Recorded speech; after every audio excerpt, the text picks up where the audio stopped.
Good evening. We bring you the latest in the world of sports. I'm Paulo Del Rosario. We give you the conversations you want to hear from your favorite icons and athletes. I'm Dip Dipianco. Tonight, we break down the matchup between the Gilas Pilipinas and New Zealand. But first, we'll discuss the talk of the town, the new and improved Choco Mucho Flying Titans. Ooh, buckle up, sports fans. Let's get in the game.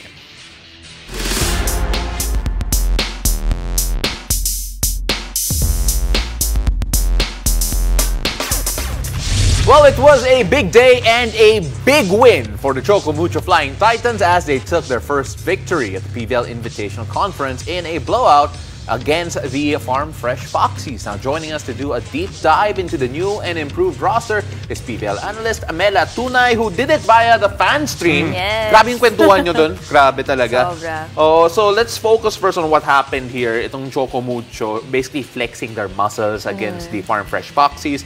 Anong nakita mo dito? Because it felt like domination after that first set. Kasi yung second set na yun, I think it was there was a big run sa simula and they blew the game wide open. You mentioned we were doing the fan stream, no? So napasarap yung kwentuhan namin. Paglingon namin, 13-0 na yata, if I'm not mistaken. So I guess if I were to be asked, anong impression ko sa Choco Mucho from the game yesterday? Clean volleyball talaga. And syempre, I'm referencing it to their previous performances, previous conferences, na andun yung talent, andun yung firepower, pero in terms of leanness, yung polishing talaga, I think Coach Dante really did a good job training the girls for this conference. Right, and obviously, the first game of the Choco Mucho Flying Titans, yung inaabangan ng lahat, is the return of CC Rondina in the indoor volleyball scene. How would you rate her performance yesterday, Mela, for the Choco Mucho Flying Titans? Honestly, parang kulang eh. Hindi. Actually, kahapon, pagdating ko ng arena, siya yung una kong nakita. I was really so excited for her kasi the last time she played indoor, we were teammates pa. So, ang tagal natin siyang hindi nakita nag-indoor volleyball. So, we don't know kung may adjustment ba. Kasi malaki ding, kahit volleyball pareho, beach and indoor, malaki din yung adjustments in terms of galaw. But yesterday, power is power talaga. That's her branding. CC Rondina, an all-around game also. So, I guess no surprise, parang she lived up to the expectations and at the same time, yung vibe inside the team, magaan lang. Unlike before na paglamang sila, minsan nagiging complacent. Yeah. Dito, I think, ang daming na-contribute ni CC in terms of mindset also to the whole team. 14 points para kay CC, 5 excellent receives and just 9 attempts for 55% effectivity rate. So, I wanted to bring up yung beach volleyball pass mo pero we won't touch that now. I think hindi pwede. So, I want to focus on the fact that itong si CC, she was actually on the show before the conference. Sabi niya that nakita niya yung mga highlights niya dati and she's not sure if she can do the same things. Yeah. Are we seeing a new and improved or the same old CC Rondina? What do you think do we have here so far para sa Choco Mucho? I think adjustment phase pa lang to ni CC. I mean, 14 points, minsan yan na yung best game ng ibang players. But for CC to score 14 in 3 sets, for me, kaya niyang 30 in 3 sets eh.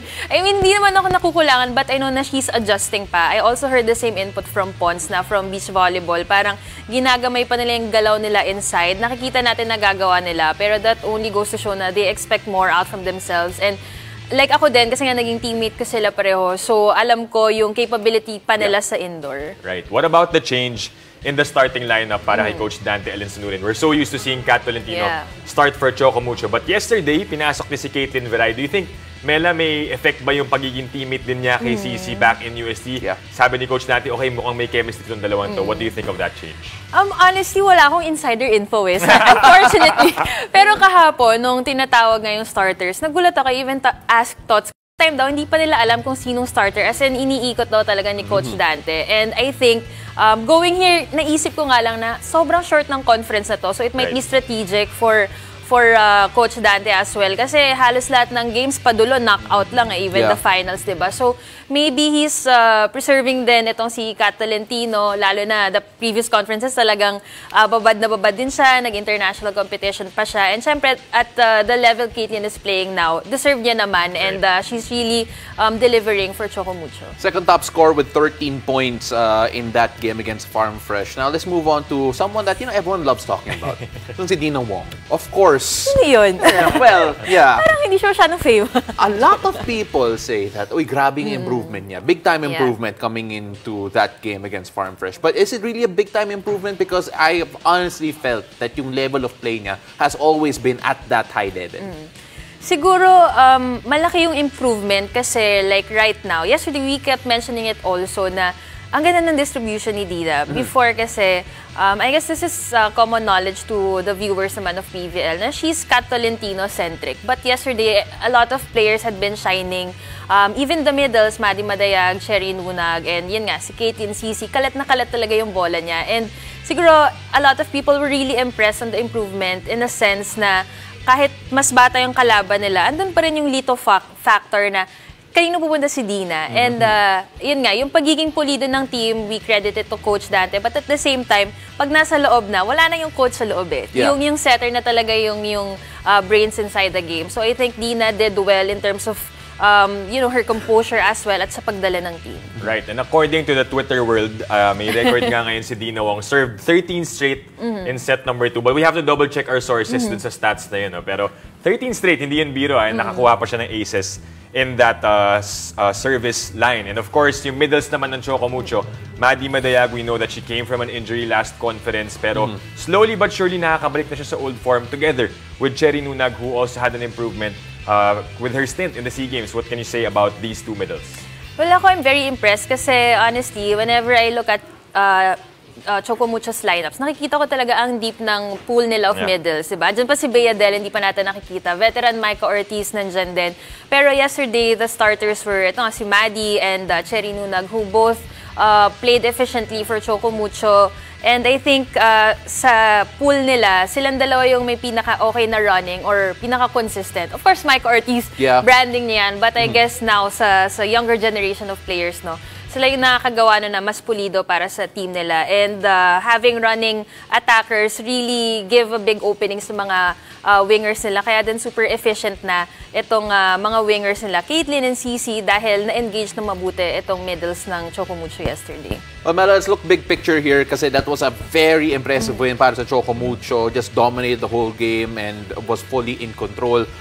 Does that mean na legit yung Choco Mucho in terms of being in title contention, or with all due respect to Farm Fresh, it's a debuting team that came from a very tough game prior, and playing this high-level competition back-to-back is always going to be difficult for a young team like that. Are they a beneficiary of that, itong Choco Mucho, or are they really contending for title fans sa'yo? Well, I guess it's too early to say paano. Kasi we won't really know until masubukan nila sa yung mga veterano na nga na teams, diba? Balikan natin, syempre, Cherry Tigol, everyone was anticipating them dahil super rookies yung batch na pumasok sa kanila. But against a much veteran team like Creamline, medyo hindi maganda yung naging resulta. So we have to wait until mas makalaban na nga nila yung mga veterano and mas intact na team. We enjoyed your story sa Pilipinas Live fan stream. Si Direk Ken was a big part of it. And alam mo yung mga kwento niya, it will never come out here on the game. Kaya make sure you all catch that on the Pilipinas Live app. You can catch that on the Google Play Store and the Apple Store as well. 99 pesos per month. It's a subscription fee to catch all of the Philippine sports, including the PBA, FIBA, and of course the PBL. Mela, maraming salamat. Really appreciate you. Thank you, Pao. Thank you, Dip. And after the break, we'll shift to the FIBA Women's Asia Cup to talk about the latest on our Gilas Pilipinas women. Stay tuned, you're watching The Game.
Welcome back to the game. Our Gilas Pilipinas women fought their hearts out against the favored Kiwis but fell short in their playoff debut at the Fiba Women's Asia Cup.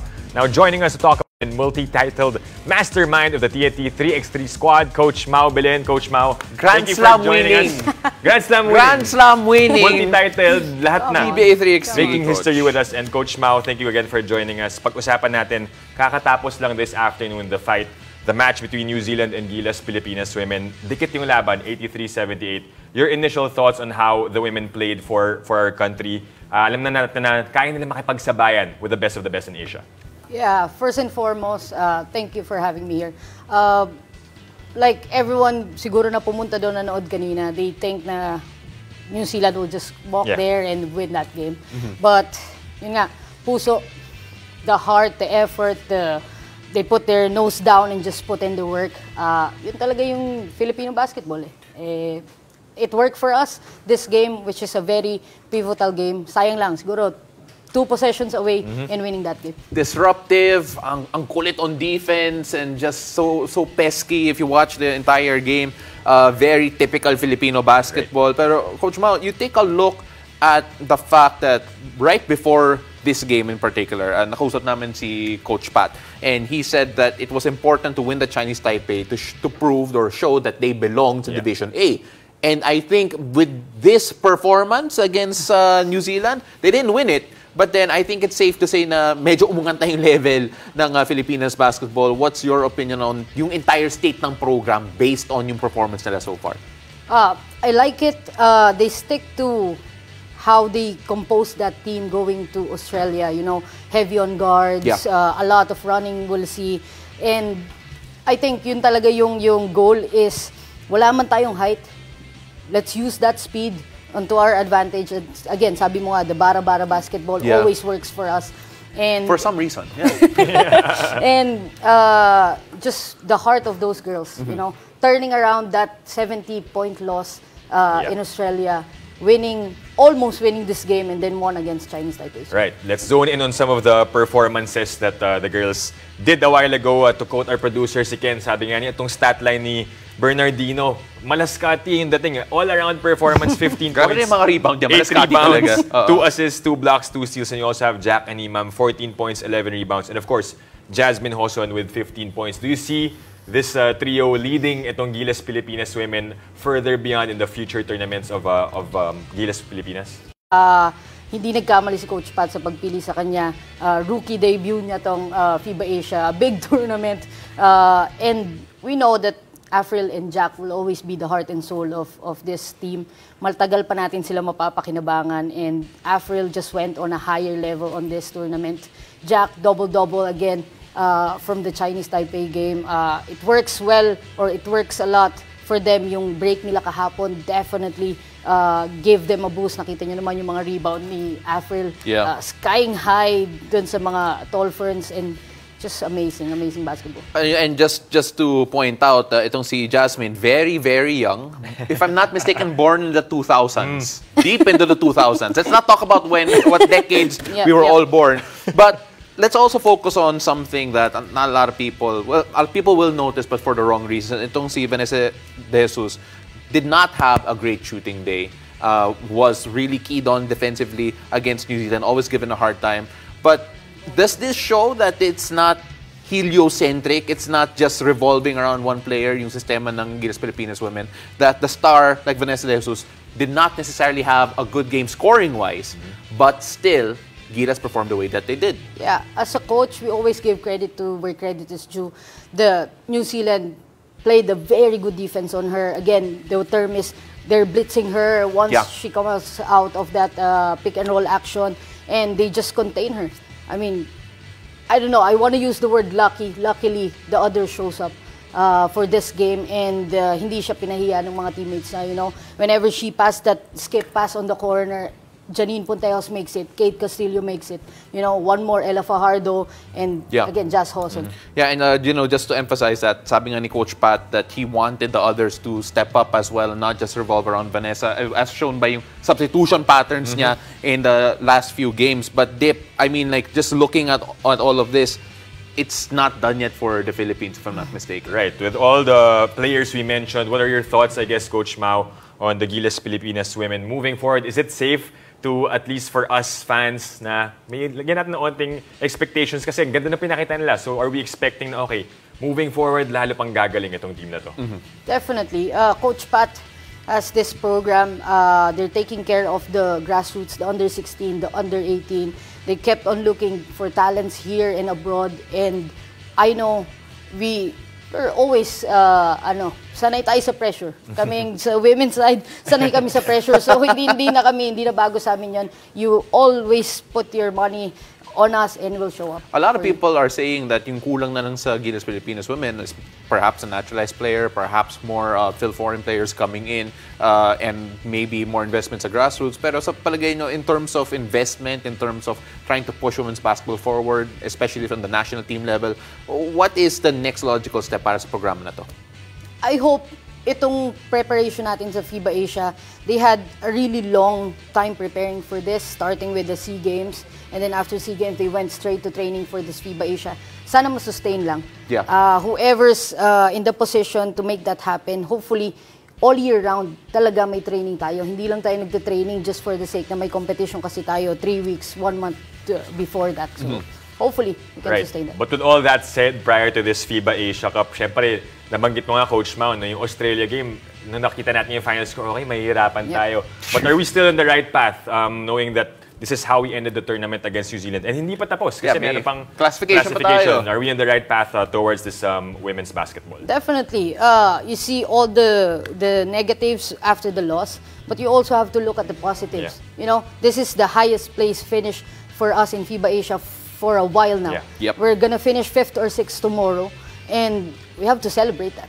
Yeah, have to celebrate it. A great achievement so far for the Gilas Pilipinas women. And of course, you can catch all their games on the Pilipinas Live app. And you can also get that on the Apple Store and the Google Play Store as well. For 99 pesos per month, you can catch the PBA, the PVL, as well as other shows that we have had here on Signal TV. Coach Mao, maraming salamat. Really appreciate it. We're gonna have you over more often.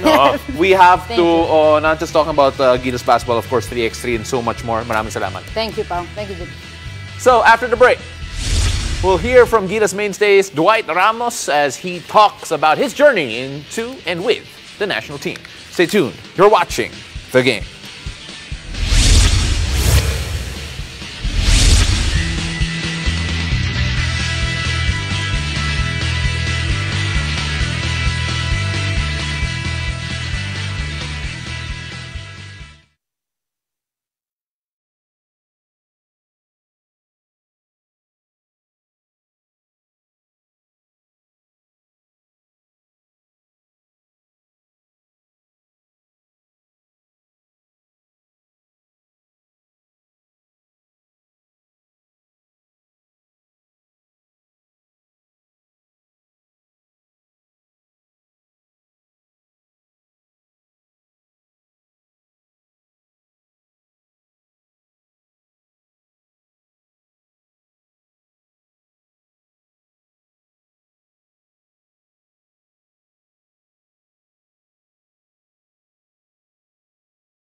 Dwight Ramos always knew that the FIBA Basketball World Cup 2023 was the goal. Honestly, the first time I heard about it was, I guess when I was like younger, they tried to get me for the under 16, but I was like, still, I wasn't that good, so I still wanted to work harder and stuff, practice more in America. And then probably the next time I heard about the national team was just when I was in college. Out of nowhere, I saw the 23 for 23 list. I was on there and I was like, don't know how, but I was. It was January of 2018 when the list of 23 young players was published by the Samahang Basketball ng Pilipinas. Ramos had no idea that he was included in the list, but he took it as great news nonetheless. So I guess that was the next time I heard about it, and then after that, I kind of just started thinking like, you know, if everything I'm doing is kind of geared towards preparing towards that. I'll try to do my best when I was in college there, improve as much as I can, and then in the back of my mind, the 2023 World Cup is approaching. The next stage for Ramos was to transfer to the Philippines with his brother as he planned to play for Ateneo in the UAAP while also suiting out for Gilas Pilipinas. It actually was, but it was more because I finished 3 years of school and I only had 1 year left, and it was kind of like, do I stay and finish the last year of school and graduate, or move to the Philippines? And I thought my credits were going to transfer over, but I ended up starting as a freshman at Ateneo. So that was the biggest decision, and obviously leaving my family, my little sister, my parents, everybody was in America, and I kind of just see them like a couple times a year nowadays. And so those are probably the two hardest decisions I had there. However, his stellar play in international basketball would get him a lot of attention from the region as he received an offer to play in the Japanese B-League. I've been playing with the national team, and we were playing against pro players already, and I felt like I was doing pretty well and that I was ready to play professionally already. So I just didn't see the need to play college anymore, because, you know, college basketball is like, it's pretty much to prepare you to play professional. And so I felt like I was ready already, and that was kind of just the decision there. Now, another young player in AJ Edu is following his footsteps as he signed with the Toyama Grouses, where Ramos also played before. I talked to him, I told him the biggest thing is that you're gonna have a lot of time on your hands, so you gotta try and use the gym time, get the extra shots and stuff, get the weights in, and have a good attitude. And no one wants to play with someone with a bad attitude or coach someone like that. So I told him, like, no matter what happens, you're not touching the ball or you're not playing as much. Just keep a good attitude and keep trying to improve. But that was the biggest thing, is just the attitude. For the talented wingman, competition is all about testing himself. It's a lot harder to guard, you know, like when you play certain teams, you kind of just have to guard one-on-one, a little bit of help. But when you play teams like here in Europe, there's just so much going on all over the court that, and it happens so fast that it really tests your mind and your fundamentals to make sure that you know what you're doing. And it was definitely tested yesterday. But it was the first time we played together in a long time, and so it's all right. It's all learning for us. And now he's getting a chance to do so against European teams, and he knows that they'll only make him better moving forward. It's big. Just the fact that we're starting 2 months before the actual World Cup, I think that's the biggest part, because it gives us time to work on the stuff that we need to improve on. And especially with all these games, it's just going to get exposed more if we don't work on it and improve. So just the fact that we started early, I think that's the biggest thing. Carlo Pamintuan from Tallinn, Estonia.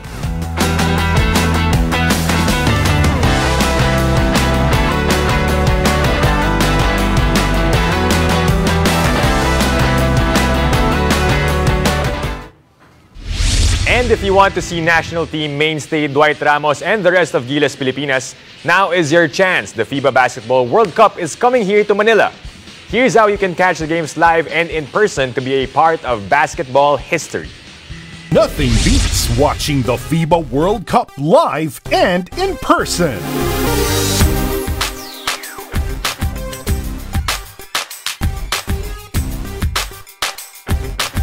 Buy your single-day pass and get access to 2 live games of the FIBA Basketball World Cup for as low as 999 pesos. Enjoy this world-class game viewing experience for the entire family and witness the greatest basketball athletes in the world compete for as low as 999 pesos for 2 games. Head to philippines.worldcup.basketball for more information, ticket types, seat information, and other special offers. Be a part of Philippine basketball history and buy your tickets today. And thank you for joining us. I'm Dip Dipianco. And I'm Paulo De Rosario. This has been The Game.